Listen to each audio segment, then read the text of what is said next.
আল্লাহ রাব্বুল আলামিন বলেন, ও মুসলমান,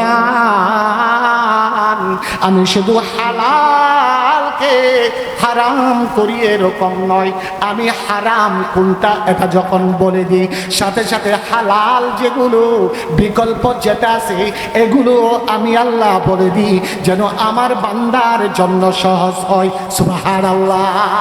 আল্লাহ সুক্ত হারাম করেছেন, এখন আমরা কিভাবে জীবন অতিবাহিত করব? তখন আল্লাহ রাব্বুল আলামিন বলেন, আহাল্লাল্লাহুল বাই', তোমরা একটা কাজ করো, হালাল ভাবে যখন বেচা বিক্রি করবা, দোকানদারি যখন করবা, ফাইদা কুদিয়াতিস সালাতু ফান্তাশিরু ফিল আরদ, নামাজ আদায় করার পর জমিনের মধ্যে যখন তোমরা ছড়িয়ে ছিটিয়ে যাবা, রিজিক যখন তোমরা তালাশ করবা, আমি আল্লাহ হালাল খানার মধ্যে বরকত ঢেলে দেব। সুবহানাল্লাহ। মরি মুক্তা যেভাবে বর্তমান সময়ে পাওয়া দুষ্কর, এই হারাম খাই না এই রকম মানুষ পাওয়াটা বর্তমান দুষ্কর, ঠিক না বেঠিক বলে? মুসা আলাইহিস সালাতু ওয়াস সালাম প্রতিদিন আল্লাহর দরবারে যায় তাওরাত কিতাবের জন্য। হাদিস শরীফের মধ্যে আছে, মুসা নবী যখন যায়, পথের মধ্যে একজন ব্যক্তি খুব কান্না করে, এমন ভাবে কান্না করে চোখের পানি দ্বারা দাড়ি ভিজে যায়, মাটির মধ্যে গড়াগড়ি খায়, এমন ভাবে কান্না করে, আল্লাহ আমাকে রিজিক দেন, আমাকে রিজিক দেন, আমি মুসিবতে আছি, আমার মুসিবত দূর করে দেন, আমি বড় অভাবী, আমার অভাব দূর করে দেন, আমার সন্তান আছে, আমার সন্তানকে আপনি নেককার বানাই দেন। মুসা নবী বলেন, আমি একদিন দেখলাম, দ্বিতীয় দিন দেখলাম আবারও ওই ব্যক্তি, 3 নাম্বার তৃতীয় দিনে আমি দেখলাম ওই ব্যক্তি ওখানে আবারও কান্না করতেছে, এমন ভাবে কান্না করতেছে, আমি মুসার অন্তর সহ্য হয় নাই। তাওরাত কিতাবের জন্য তুর পাহাড়ে যখন গেলাম, আল্লাহ রাব্বুল আলামিনের সাথে যখন কথা বলতেছিলাম, কথা বলার শুরুতে বললাম আল্লাহ রাব্বুল আলামিন বলেন, লাকাদ কানা লাকুম ফি রাসূলিল্লাহ উসওয়াতুন হাসানাতুন লিমান কানা ইয়ারজুল্লাহ ওয়াল ইয়াওমাল আখিরা ওয়া যাকারাল্লাহা কাসীরা। আল্লাহ বলেন, তোমাদের জন্য আমি আমার হাবিবের জীবনের মধ্যে উত্তম আদর্শ রেখে দিয়েছি। সুবহানাল্লাহ। লিমান কানা ইয়ারজুল্লাহ ওয়াল ইয়াওমাল আখিরা ওয়া যাকারাল্লাহা কাসীরা।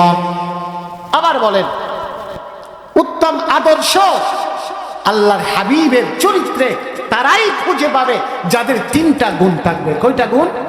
3টা গুণ। 1 নম্বরে গুণ হলো লিমান কানা ইয়ারজুল্লাহ ওয়াল ইয়াওমাল আখির। 1 নম্বর গুণ হলো ওই ব্যক্তি আমার হাবিবের চরিত্রের মধ্যে সর্বোত্তম আদর্শ খুঁজে পাবে, সর্বোত্তম আদর্শ খুঁজে নেবে, আমার হাবিবের রঙে রঙিন হবে। ওই ব্যক্তি, যে ব্যক্তি আমি আল্লাহর সাথে সাক্ষাৎ করার জন্য অপেক্ষমান। সুবহানাল্লাহ। 1 নম্বর গুণ হলো আল্লাহর সাথে সাক্ষাৎ করার মানসিকতা, আরজু, আশা। ওয়াল ইয়াউমাল আখির। 2 নম্বর গুণ হলো ওই ব্যক্তি আমি হাবিবের আদর্শ গ্রহণ করবে। আল্লাহর হাবিবের আদর্শ ওই ব্যক্তি গ্রহণ করবে যে ব্যক্তি পরকালে বিশ্বাস করে। কারণ পরকালে বিশ্বাস না করলে দুনিয়ার মধ্যে ওই ব্যক্তির মতো জালেম কেউ হতে পারে না, ঠিক না? 3 নাম্বার হলো ওয়াদাকারাল্লাহ কাসীরা। 3 নাম্বারের গুণ হলো ওই ব্যক্তি আমি রাসূলের আদর্শ গ্রহণ করবে। আল্লাহ বলেন আমার হাবিবের আদর্শ গ্রহণ করবে। যেই হাবিবের আদর্শের মতো উত্তম আদর্শ কারো নাই, ওই মানুষটা যার মধ্যে 3 নাম্বারে গুণ আছে, সেই গুণটা হলো আমি আল্লাহকে বেশি বেশি স্মরণ করে। সুবহানাল্লাহ। জিকির অর্থ স্মরণ। যে মানুষটা বেশি বেশি স্মরণ করবে তার অর্থ আল্লাহকে বেশি বেশি স্মরণ করা। ইমাম গজালি রাহমাতুল্লাহি আলাইহি বলেন, ও দুনিয়ার মানুষ, আল্লাহর জিকির বলতে এখানে 3 ধরনের জিকির উদ্দেশ্য। বেশি বেশি আল্লাহকে স্মরণ করা মানে 1 নাম্বার দিলে দিলে আল্লাহ পরিচয় জানা, এটা জিকির। আয-যিকিরু বিল কলব। 2 নম্বরের জিকির হলো আয-যিকিরু বিল ফিকর বিত তাফাক্কুর। ব্রেইনের মাধ্যমে, মেধার মাধ্যমে আল্লাহকে স্মরণ করা, আল্লাহকে খোঁজা। আল্লাহকে যদি খুঁজতে চান আবার বেশি খুঁজতে যায়েন না, নাস্তিক হয়ে যাবেন। খোঁজারও লিমিট আছে। আল্লাহর সাথে পরিচয় কিভাবে হবেন এটারও লিমিট আছে। লিমিটটা দেখাই দিয়েছেন আমাদের পূর্বসূরীরা। আল্লাহর সাথে পরিচয় কিভাবে পাবো? এক নাস্তিক এসে আল্লাহর একজন বান্দাকে জিজ্ঞাসা করতেছে, ও আল্লাহর বান্দা, আপনি বলতেছেন আল্লাহ আছে, আমি বলতে চাই, আমি জানতে চাই আল্লাহ আছে, এটা আমাকে দেখাই দিতে হবে। 3টা প্রশ্ন করব। এই 3টা প্রশ্নের উত্তর যদি আমি পাই, আমি নাস্তিক থেকে সরাসরি আল্লাহকে বিশ্বাস করব। আল্লাহর ওলি বলতেছে ঠিক আছে। আল্লাহ রাসূল সাল্লাল্লাহু আলাইহি ওয়াসাল্লাম তো ইমানদার বাড়ানোর ফিকির করেছেন, এত পাঠ করে নাই। কে সুন্নি, কে ওয়াহাবি, কে আহলে হাদিস, কে অন্যরকম, এগুলো কার টুপি ছোট, কার টুপি গোল, কার টুপি লম্বা, এগুলো ফরক করে নাই। শুধুমাত্র চেয়েছে কে ওই মানুষটা যে মানুষ আল্লাহকে চিনে না, তার সাথে আমি রাসূল একটা কাজ করব, সেটা হলো তাকে আল্লাহর সাথে পরিচয় করাই দেব। এত ভেদাভেদ আল্লাহ রাসূল সাল্লাল্লাহু আলাইহি ওয়াসাল্লাম করেন নাই, ঠিক কিনা? কিন্তু আমরা করি। কেন করি? তার কারণ হলো আমরা মুসলমান হতে পারি নাই, আল্লাহ রাসূল সাল্লাল্লাহু আলাইহি ওয়াসাল্লামকে আদর্শ মানতে পারি নাই। নাস্তিক বলতেছে 3টা প্রশ্ন। 1 নম্বরে আল্লাহ কোথায় আছে দেখাই দেন। 2 নম্বর প্রশ্ন হলো আল্লাহ এই মুহূর্তে কোন দিকে তাকায় আছেন এটা বলে দেন। 3 নম্বর আল্লাহ এখন কি করতেছে এটা বলেন। প্রশ্ন কয়টা? 3টা। ওই আল্লাহর বলে কি করলো? মাটিতে একটা ইটের মাটির একটা কি ছিল, মাটির একটা, আমরা দলা বলি, দলা আমাদের আঞ্চলিক ভাষায়, ওই দলাটা নিয়ে মেরে দিছে কপালে। যখন মাসুফ যখন ব্যথা, কি হুজুর আপনাকে তো অনেক ভালো মনে করছিলাম, আপনার গুণগান শুনছি, এটা কি করলেন? বলা নাই, ক্ষমা নাই, তুস করে আমাকে মেরে দিলেন, এটা কোনো কথা? তখন ওই আল্লাহ বলতেছে কি বলো তুমি, ব্যথা কই? এই যে দেখতেছেন না ফুলা, আমি ফুলা দেখতেছি। আল্লাহ বলতেছেন ব্যথাটা কই? ব্যথাটা দেখাও না একটু। ব্যথাটা দেখাও। নাস্তিক মানুষটা বলতেছে, হুজুর ব্যথাটা দেখা যায় না, অনুভব করা যায়, আলামতে বুঝে নিতে হবে এখানে ব্যথা আছে। ওই আল্লাহর ওলি বলতেছে, ও মানুষ, আল্লাহ ভুলা মানুষ, তোমার প্রথম প্রশ্ন ছিল আল্লাহ কোথায় আছে একটু দেখান, আমি তোমাকে ব্যথার মাধ্যমে দেখাই দিলাম। তুমি যেভাবে এখানে ব্যথা তুমি দেখাতে পারতেছো না, অনুভব করতেছো, আলামতে বুঝাচ্ছ, ব্যথা পাচ্ছ, ঠিক তোমাকে আমি আলামতে বুঝাচ্ছি। আসমানের দিকে তাকাও, কোটিবিহীন যখন আসমান দেখবা সেখানে আল্লাহকে পাবে। জমিনের দিকে তাকাও, যখন জমিন দেখবা তোমাদের জন্য নরম নয়, বেশি শক্ত নয়, জমিনের মধ্যে আল্লাহকে পাবা। যখন তুমি সাগরে দেখবা, সাগরের মধ্যে বড় বড় যখন ঢেউ দেখবা সেখানে আল্লাহকে খুঁজে পাবা। এগুলো দেখেই তো আল্লাহকে বিশ্বাস করতে হয়। সুবহানাল্লাহ। আল্লাহ কোথায় আছে দেখা গেল।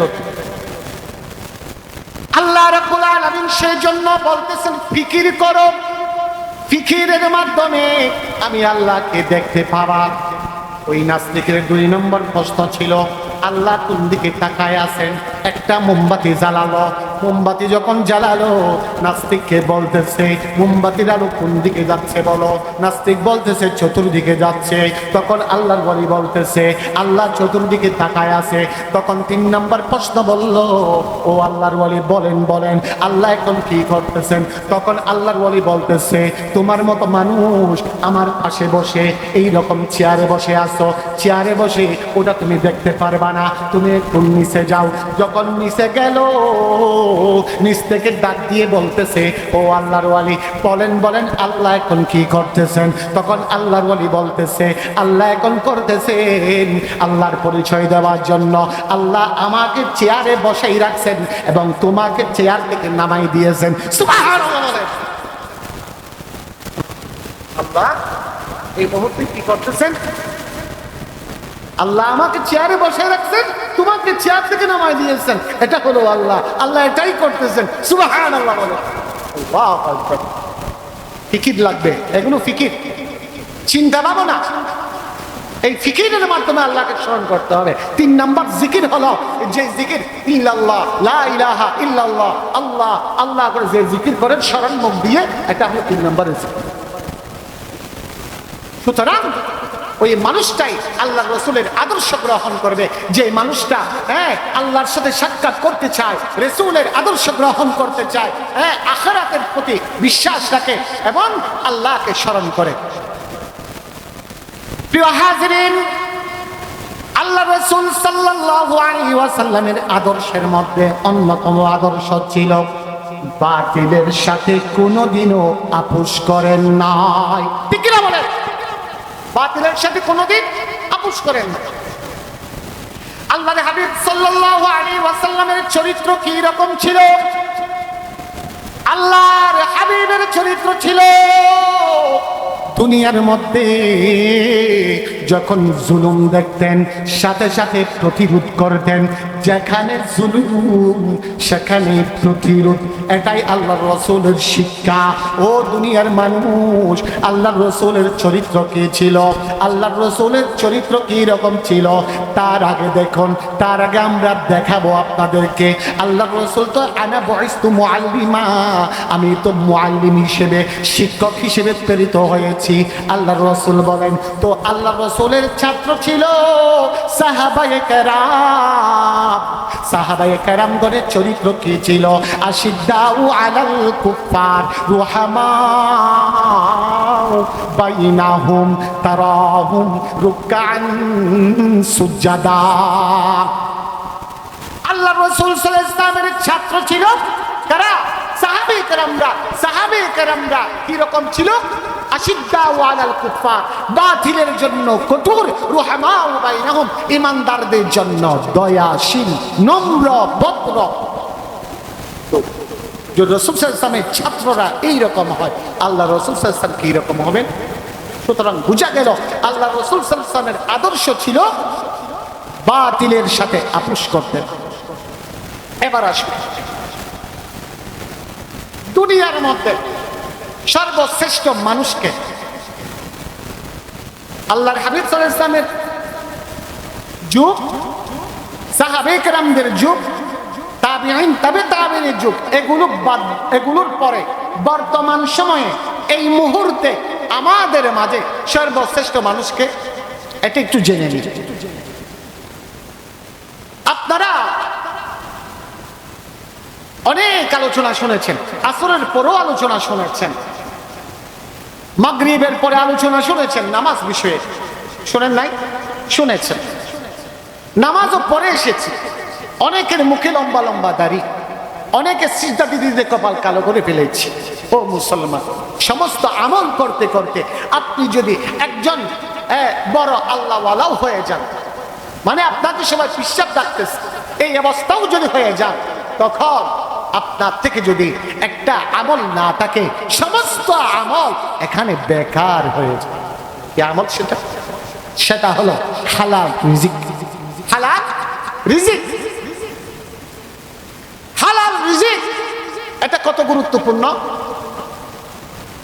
দুনিয়ার মধ্যে একজন মানুষ নামাজ পড়তেছে, দুনিয়ার মধ্যে একজন মানুষ কোরআন তেলাওয়াত করতেছে, তাহাজ্জুদ পড়তেছে, ভালো মসজিদের দান সদকা করতেছে, 3 তলা 4 তলা মসজিদ কি করে দিয়েছে, নির্মাণ করে দিয়েছে, এরকম মাহফিল হাজার হাজার করতেছে, আলেম উলামাদেরকে খাওয়াচ্ছে, তাবলীগের মার্কাজের মধ্যে 3 চিল্লা না, জীবন চিল্লা দিয়ে দিয়েছে। কিন্তু ওই মানুষটা এত কিছু করার পরেও যদি ওই মানুষটা হালাল খানা যদি না খায়, হারাম খানা যদি খায়, তার আমলের কোনো দাম আছে? আল্লাহ রাসূল সাল্লাল্লাহু আলাইহি ওয়াসাল্লাম বলতেছেন,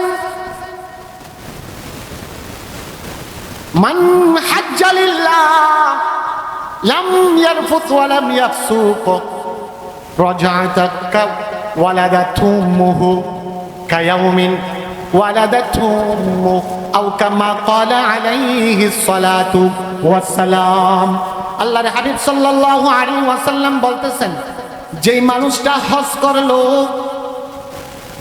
কোন গুনাহের মধ্যে লিপ্ত হয় নাই, ওই মানুষটা হজ করার পর এমন নিষ্পাপ হয়ে যায় যেন মানুষ মায়ের পেট থেকে নিষ্পাপ বের হয়।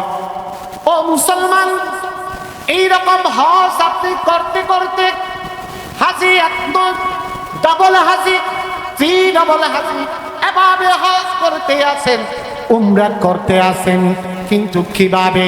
যেই টাকাগুলো আপনি 40-45 বছর পর্যন্ত দেদারসে কামাইছেন, আপনি সুদও খাইছেন, ঘুষও খাইছেন, গান বাজনাও করছেন, অশ্লীলভাবে আপনি টাকা কামাইছেন, মিথ্যা কথা বলে টাকা কামাইছেন, কাজের ফাঁকি দিয়া টাকা কামাইছেন।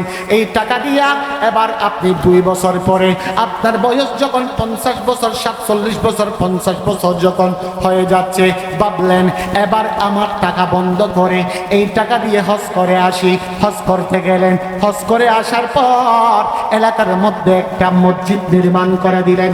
এখন আপনাকে সভাপতি সাহেব ডাকতেছে, এখন আপনাকে কি ডাকতেছে? হাজী সাহেব বলতেছে, ও মুসলমান, আপনার হাজী সাহেব, আপনার সভাপতি সাহেবের এই আল্লাহর কাছে সামান্য মাছের দানার পরিমাণও কোনো মূল্য নাই, জর্রা পরিমাণও মূল্য নাই, যদি আপনি হালাল ইনকামের মাধ্যমে এই ভালো কাজগুলো যদি না করেন। ঠিক কিনা? হালাল ইনকাম এত গুরুত্বপূর্ণ। হালাল ইনকাম কেমন গুরুত্বপূর্ণ?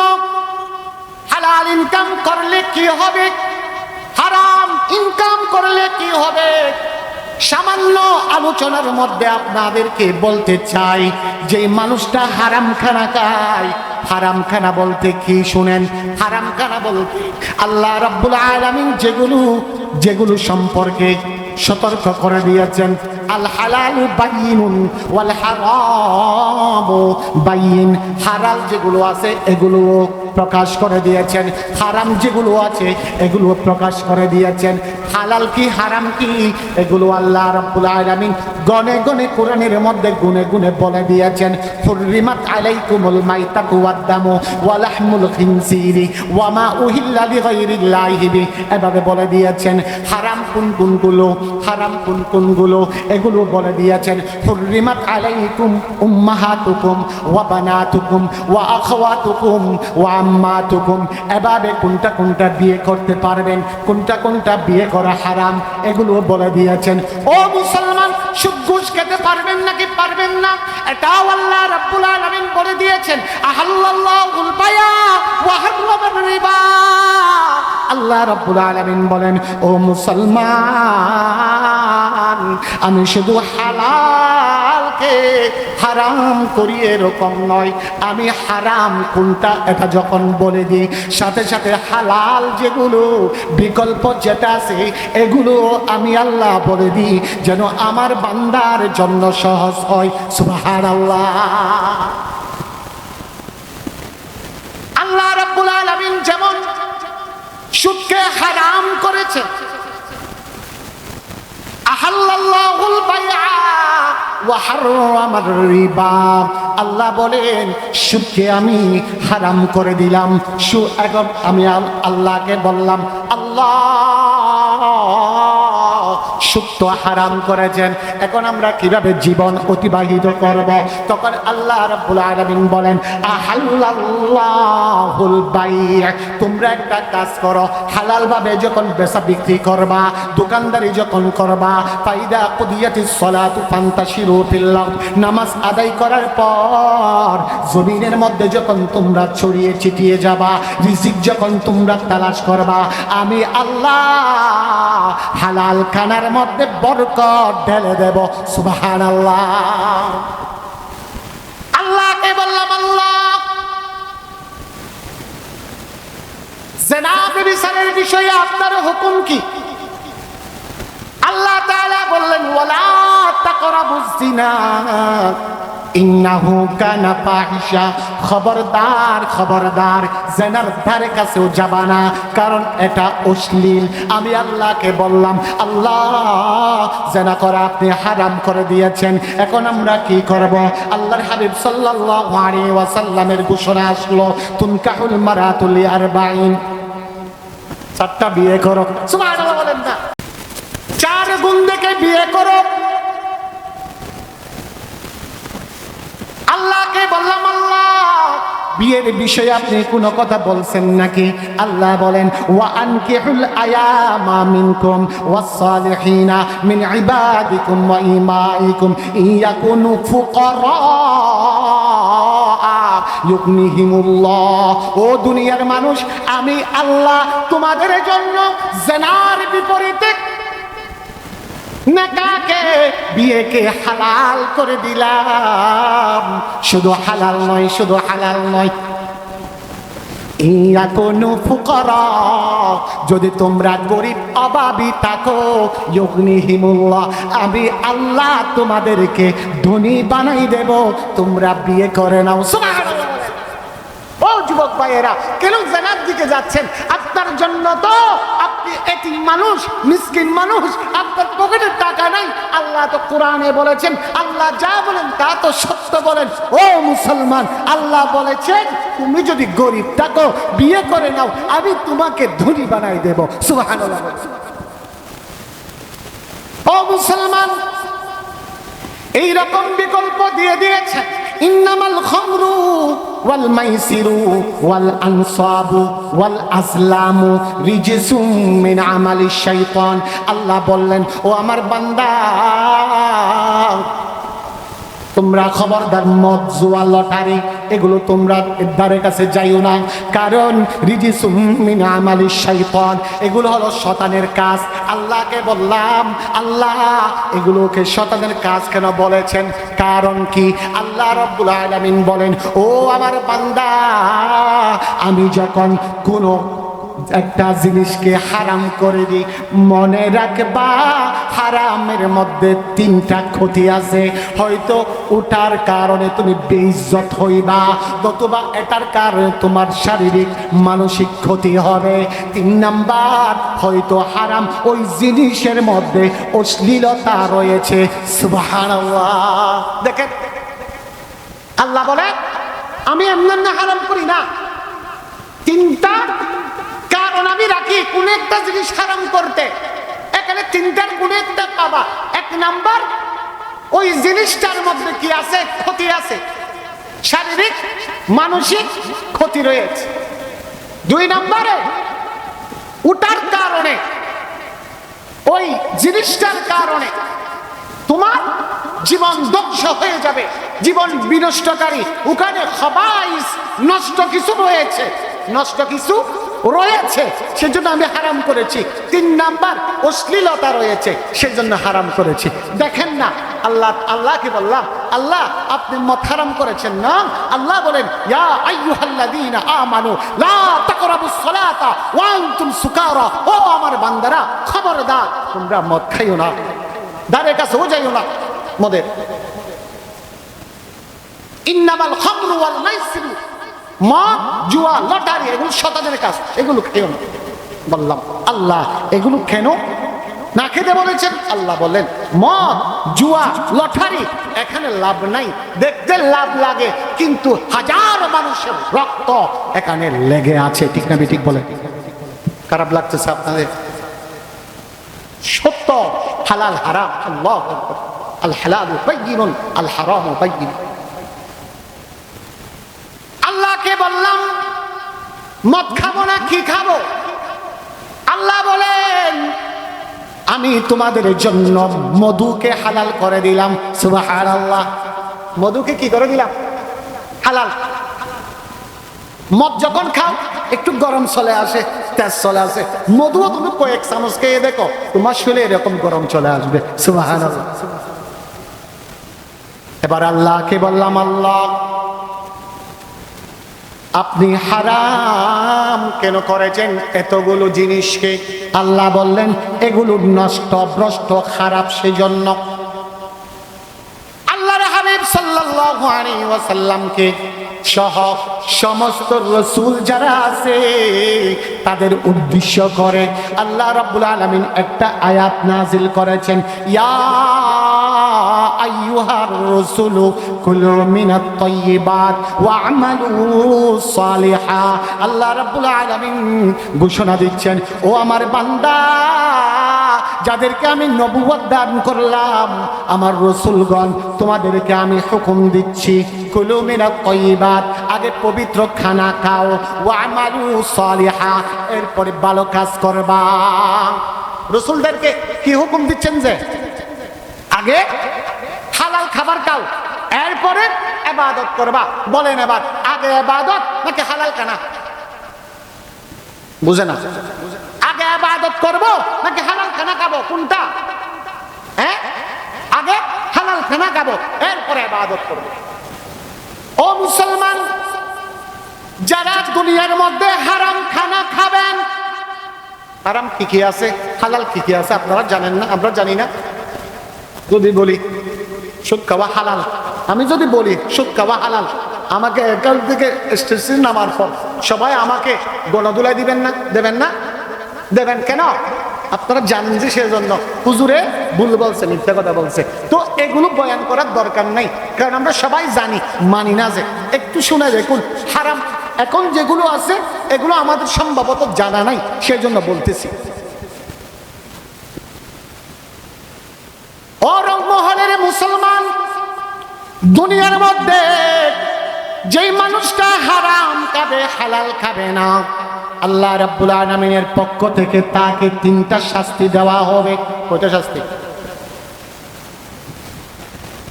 যে মানুষটা হারাম খাবে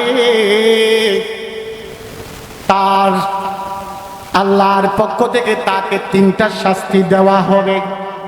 এক নম্বরের শাস্তি, আল্লাহ রাব্বুল আলামিন তার থেকে তাকওয়া তুলে নেবেন। তাকওয়া তুলে নেবেন। কি তুলে নেবেন? তাকওয়া। তাকওয়া মানে বুঝেন? তাকওয়া মানে কোনো মেয়ের নাম নয়। তাকওয়া মানে আল্লাহ ভীতি। তাকওয়া মানে কি? আল্লাহ ভীতি, আল্লাহকে চিনার যে একটা মেজাজ, যে একটা গুণ, এটা তুলে নেবেন। তাকওয়া এটা কি জিনিস? কোরআন থেকে শুনিনি। তাকওয়া এটা এমন জিনিস যেটার কারণে রিজিক বাড়ে। ওয়ারযুকুহু মিন হাইসু লা ইয়াহতাসিব ওয়া মান ইয়াত্তাকিল্লাহ ইয়াজআল লাহু মাখরাজা ওয়া ইয়ারযুকুহু মিন হাইসু লা ইয়াহতাসিব। 28 নম্বর পারার 17 নম্বর পৃষ্ঠা যখন খুলবেন সূরা তালাকের মধ্যে পেয়ে যাবেন ওয়া ইয়ারযুকুহু ওয়া মান ইয়াত্তাকিল্লাহ, যেই মানুষটা আল্লাহকে ভয় করবে, ইয়াজআল লাহু মাখরাজা, আল্লাহ রাব্বুল আলামিন তাকে বিভিন্ন রকম পথ দেখাই দেবেন। ওয়া ইয়ারযুকুহু মিন হাইসু লা ইয়াহতাসিব, আল্লাহ রাব্বুল আলামিন তাকে অগণিত অহরহ রিজিক দান করবেন। সুবহানাল্লাহ। কোথায় থেকে কখন রিজিক দিচ্ছে, কে দিচ্ছে সে নিজেও জানবে না। সুবহানাল্লাহ।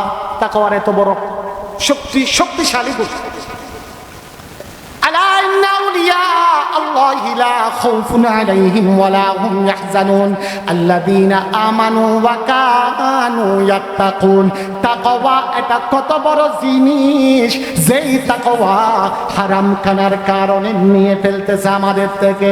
তাকওয়া কত বড় জিনিস দেখেন, আল্লাহ বলেন আলা ইন্না আউলিয়া আল্লাহ, ও দুনিয়ার মানুষ আমি আল্লাহ আহকামুল হাকিমিন, কত বড় বাদশা তোমরা জানো নাকি? ওয়া তুইজ্জু মান তাশা ওয়া তুযিল্লু মান তাশা। ও দুনিয়ার মানুষ, দুনিয়ার মধ্যে ডক্টর ইউনূসের সাথে যদি কারো সেলফি থাকে সে মনে করে আমার মতো বড় কেউ নাই। এমপি মন্ত্রীর সাথে যদি সেলফি থাকে, ঘরের মধ্যে যদি যেতে পারে সে মনে করে আমার ভাব বেড়ে গেছে, আমার দাম বেড়ে গেছে। ও দুনিয়ার মানুষ, আল্লাহ চিল্লায় ডাক দিয়ে বলেন আলা ইন্না আউলিয়া আল্লাহ, দুনিয়ার মধ্যে আমি আল্লাহর বন্ধু কারা তোমরা জানো নাকি? লা খাউফুন আলাইহিম ওয়া লা ইয়াহজানুন, যেই সমস্ত বন্ধুদের দুনিয়ার মধ্যে কোনো টেনশন নাই, আখিরাতের মধ্যে কোনো টেনশন নাই। সুবহানাল্লাহ। ওই সমস্ত বন্ধুদের পরিচয় দিতে গিয়ে আল্লাহ বলেন আল্লাযীনা আমানু ওয়া কানু ইয়াত্তাকুন, ওই সমস্ত মানুষ তারা যারা আমি আল্লাহর উপর ঈমান এনেছে এবং আমি আল্লাহর তাকওয়া ভীতি যারা অর্জন করেছে। সুবহানাল্লাহ। আল্লাহর বান্দা কারা? যাদের কি আছে একটা খন্ন বাজে মাতন না গো আয় মাথা তাইলে মনে হারা, যারা কোন তাকওয়া আছে কি আছে দে। আবার আর তাকওয়া তাবিজ কোরআন মাদ্রাসা ন, তাকওয়া মানে কোন মাইয়া পোয়া ন, তাকওয়া মানে আল্লাহর ডর। তাকওয়া মানে কি? আল্লাহর ডর।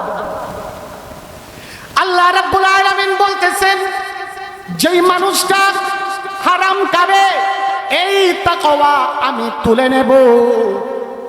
তাকওয়া মানে কি জানেন নাকি? আরেকটা অর্থ, তাকওয়া মানে হলো আল্লাহ ভীতি। আল্লাহ ভীতি মানে কি?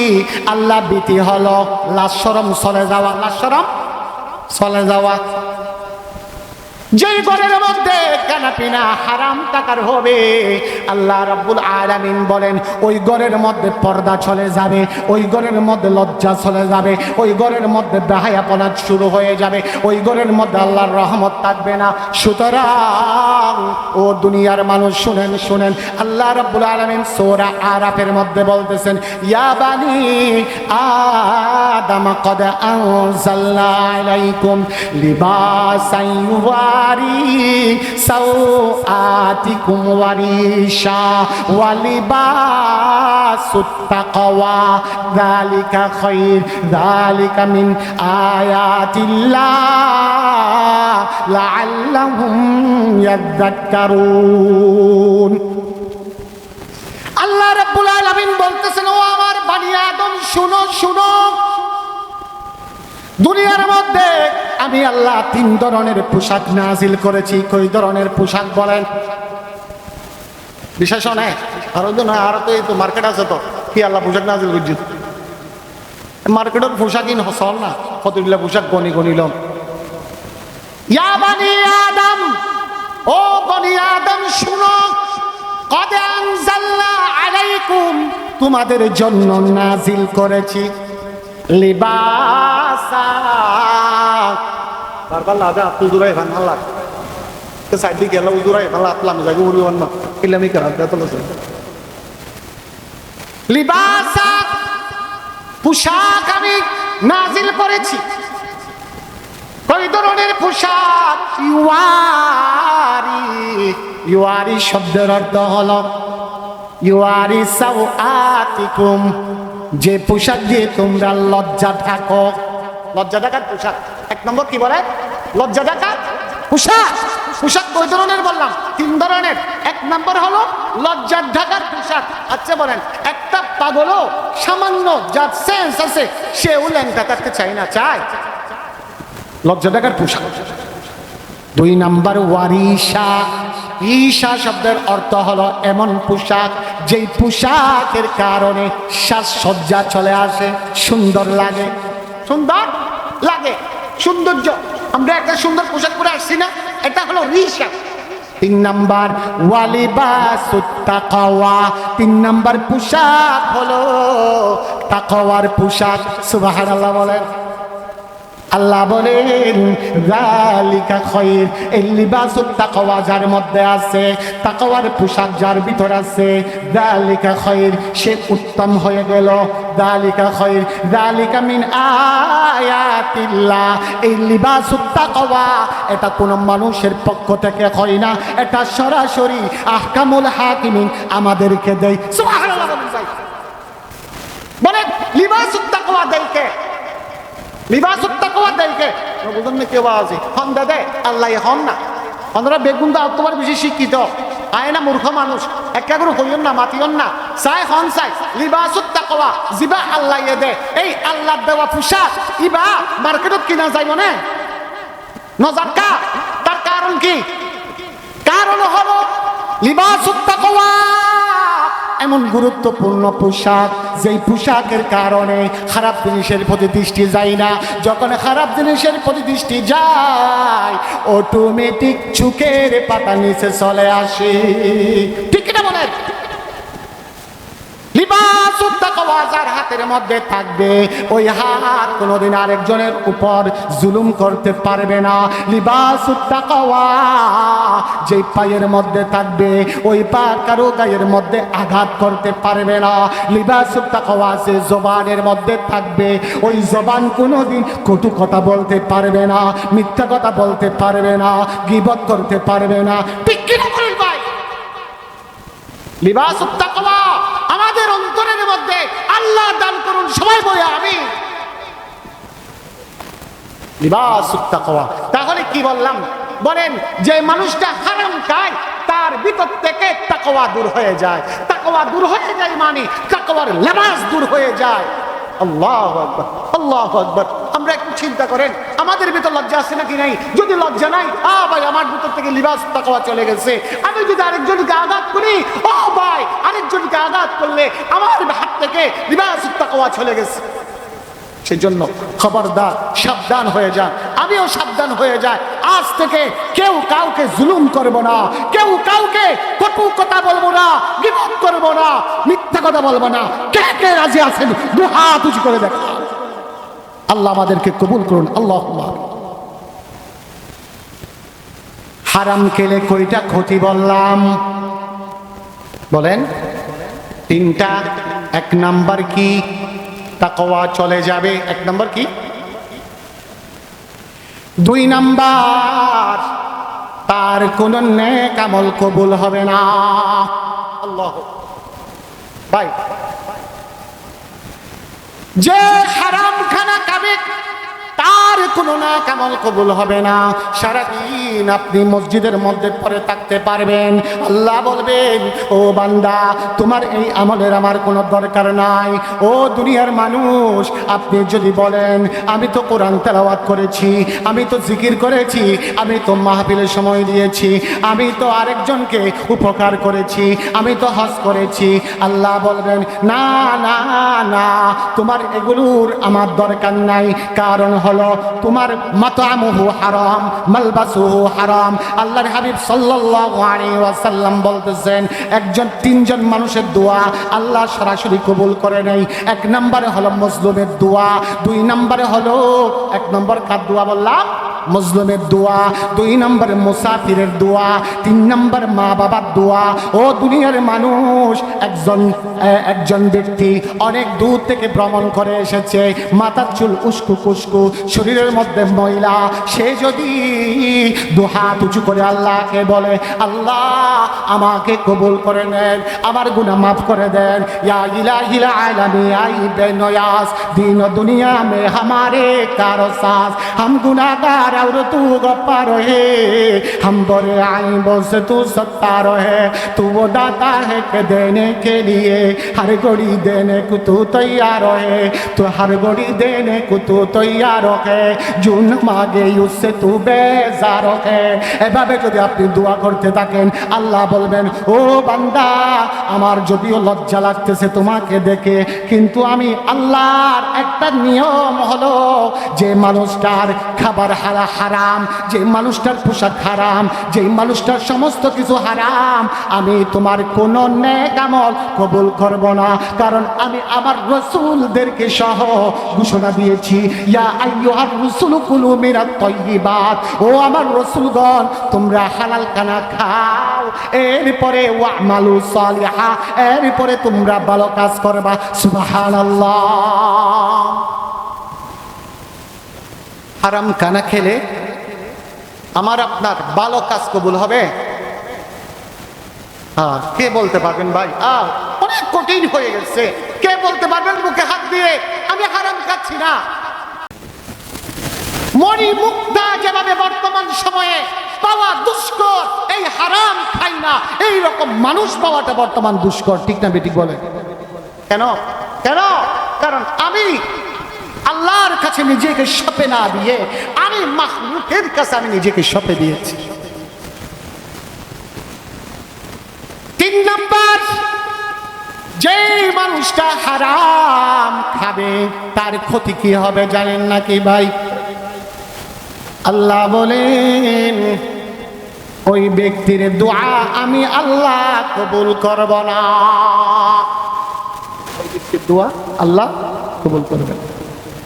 মুসা আলাইহিস সালাতু ওয়াস সালাম প্রতিদিন আল্লাহর দরবারে যায় তাওরাত কিতাবের জন্য। হাদিস শরীফের মধ্যে আছে,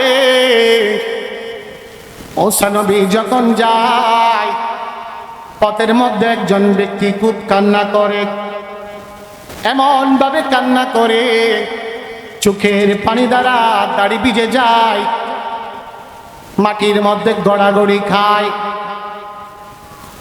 এমন ভাবে কান্না করে, আল্লাহ আমাকে রিজিক দেন, আমাকে রিজিক দেন, আমি মুসিবতে আছি, আমার মুসিবত দূর করে দেন, আমি বড় অভাবী, আমার অভাব দূর করে দেন, আমার সন্তান আছে, আমার সন্তানকে আপনি নেককার বানাই দেন। মুসা নবী বলেন, আমি একদিন দেখলাম, দ্বিতীয় দিন দেখলাম আবারও ওই ব্যক্তি, 3 নাম্বার তৃতীয় দিনে আমি দেখলাম ওই ব্যক্তি ওখানে আবারও কান্না করতেছে, এমন ভাবে কান্না করতেছে, আমি মুসার অন্তর সহ্য হয় নাই।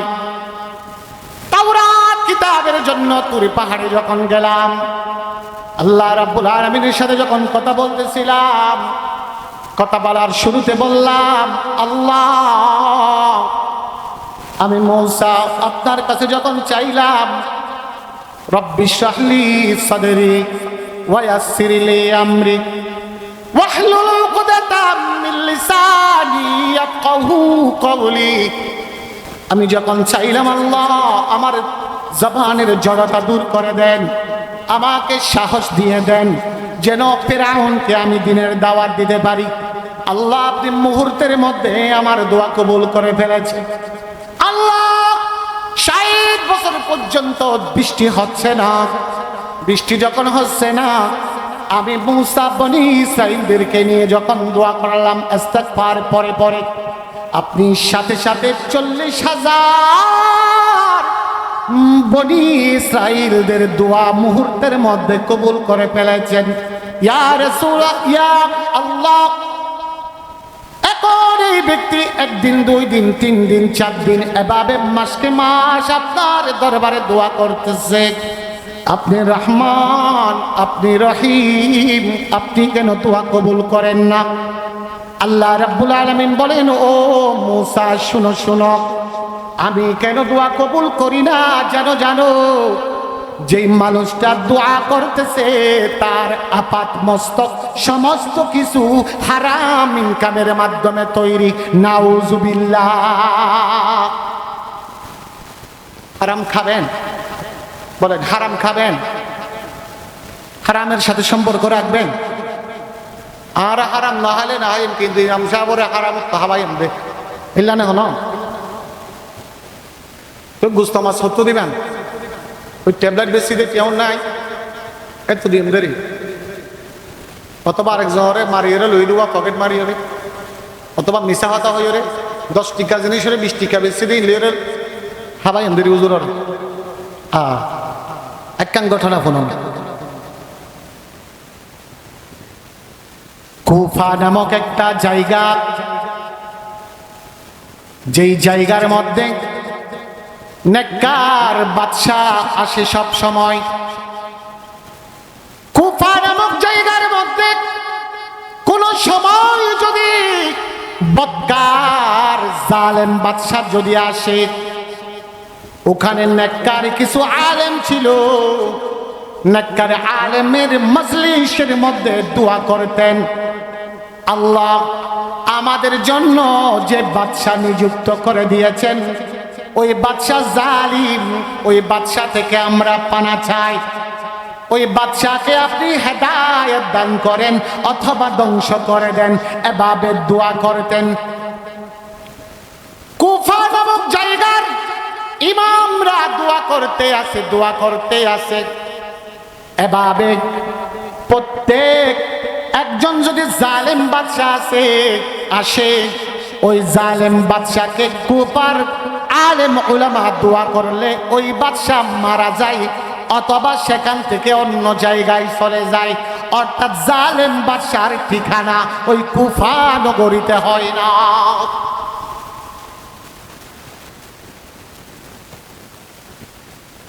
একদিন কুফার মধ্যে সমস্ত আলেম উলামা জানলো হাজ্জাজ বিন ইউসুফ নামক একজন কি আছে, জালেম বাদশাহ আছে। চিনেন? নাম শুনছেন? কিভাবে শুনবেন? আমাদের সাথে তো ইসলামী ইতিহাসের কোনো সম্পর্ক নাই, কোরআনের সম্পর্ক নেই আমাদের। কোরআন থেকে মাথার উপর আমরা তাকে নিচে পাঠিয়ে নাক ডাকি।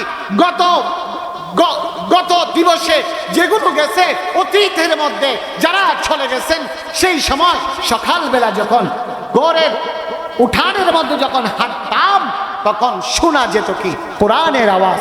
এখন যখন আমরা হাঁটি তখন শোনা যায় নাক ডাকার আওয়াজ। ঠিক না? ঠিক বলে খারাপ লাগতেছে আপনাদের, যদিও তবুও সত্য যেটা আমাদের সেটা বলতেই হবে। হাজ্জাজ বিন ইউসুফ এমন একজন জালেম বাদশা ছিল যে বাদশা আব্দুল্লাহ ইবনে জুবাইর রাদিয়াল্লাহু তাআলা আনহুকে শহীদ করে দিয়েছেন।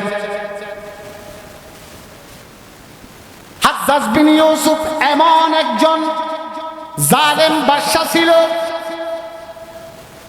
যার জুলুমের কথা ইতিহাসের পাতায় পাতায় রক্ত দিয়ে লেখা আছে। আবার ওই হাজ্জাজ বিন ইউসুফের আরেকটা গুণ, সেটা হলো কোরআনের মধ্যে যে জবর জের পেশ আছে, ওই জবর জের পেশ এগুলো হাজ্জাজ বিন ইউসুফ দিয়েছে। হাজ্জাজ বিন ইউসুফ যখন রাজা হলেন, উনি তো জানেন বর্তমান আলেম উলামা যারা আছে তারা দোয়া করলে আমি টিকতে পারবো না। সেই জন্য উনি কি করলেন, আলেম উলামাদেরকে একটা দাওয়াত দিলেন। একটা কি দিলেন? দাওয়াত দিলেন। দাওয়াত দিয়া ভালো করে খাওয়াই দিলেন।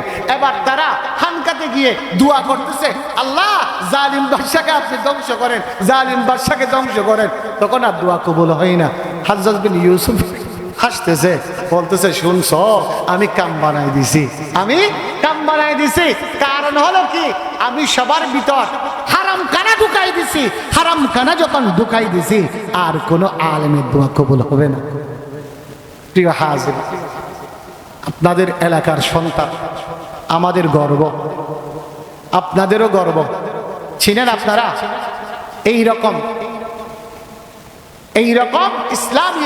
ইসলামিক স্কলার যদি প্রতিটি ঘরে একজন একজন উঠে, ইনশাল্লাহ নাস্তিক মুরতাদরা এই বাংলার জমিনের মধ্যে মাথা উঁচু করে দাঁড়াতে পারবেন ইনশাল্লাহ। দোয়া করবেন জিয়াউল করিম নিজামী সাহেব বারাকাল্লাহু ফি হায়াতি, ওনার জন্য আমার জন্য দোয়া করবেন। ছোটখাটো অগুছালো কিছু কথা বলেছি যে হারাম খেলে তিনটা ক্ষতি। এক নাম্বার, আপনার কি হয়ে যাবে? এক নাম্বার, যদি হারাম খান তাকওয়া চলে যাবে। দুই নাম্বার, হারাম খেলে আপনার নেক আমল কবুল হবে না। তিন নাম্বার, হারাম খেলে আল্লাহ আপনার কোনো দোয়া কবুল করবে না। এই অনুযায়ী আমল করব, চেষ্টা করব হারাম থেকে বাঁচার জন্য। পারবো না ইনশাআল্লাহ? নাকি একটু যাই মতন মারি দিবান দে দূরত বেইটুগা মারি দিবান না ইন গরিবান না হন আল্লাহর অস্তিত্ব গরিয়ন।